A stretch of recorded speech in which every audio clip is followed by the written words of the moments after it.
বিশ্বকাপে আর্জেন্টিনার দ্বিতীয় ম্যাচ, যেখানে দ্বিতীয় ম্যাচে মুখোমুখি হচ্ছে অস্ট্রেলিয়ার বিপক্ষে। এই ম্যাচে আর্জেন্টিনা এবং অস্ট্রেলিয়ার ম্যাচ প্রেডিকশন, কে জিতবে অস্ট্রেলিয়া নাকি আর্জেন্টিনা, অবশ্যই নিচে কমেন্টে জানান। তা বলে আমাদের ম্যাচ প্রেডিকশন এবং প্রত্যেক কটা ম্যাচ প্রেডিকশন থেকে যেটাই শোনা যাচ্ছে সেটাই আপনাদেরকে জানাবো। এবং আপনিও আমাদের চ্যানেল প্রথমবার আসলে চ্যানেলটিকে সাবস্ক্রাইব করে পাশে থাকা বেল আইকনটি ক্লিক করবেন।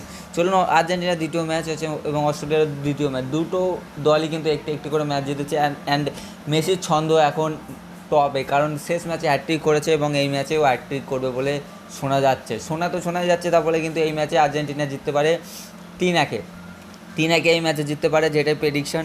এবং এই ম্যাচটি আবারও আর্জেন্টিনা জিতে গ্রুপ চ্যাম্পিয়ন হয়ে, এবং গ্রুপ চ্যাম্পিয়ন হওয়ার পরে আর্জেন্টিনা টোটালি নেক্সট রাউন্ড অর্থাৎ দ্বিতীয় রাউন্ড নক আউট অর্থাৎ রাউন্ড অফ 32 সেখানে পৌঁছে যাবে। তো অবশ্যই আপনাদের মত কী বলে নিচে কমেন্টে জানান। অ্যান্ড ভিডিও যদি ভালো লেগে থাকে তাহলে লাইক শেয়ার সাথে সাবস্ক্রাইব করে আমাদের চ্যানেলের সাথে জুড়ে থাকবেন। অ্যান্ড সবথেকে বড় বিষয়, আজকে মেসি কটা গোল দেবে? আমার তো মনে হচ্ছে মেসি আজকে মাত্র একটি গোল দিতে পারবে, আর অ্যাসিস্ট একটি করবে, এবং গোল দেবে আজ লাউতারো মার্টিনেজ আজ 2টি গোল দেবে সম্ভবত, যদি প্রথম একাদশ থেকে খেলে। লাউতারো মার্টিনেজ আজ গোল দেবে। তো পরবর্তী ভিডিওতে দেখা হচ্ছে।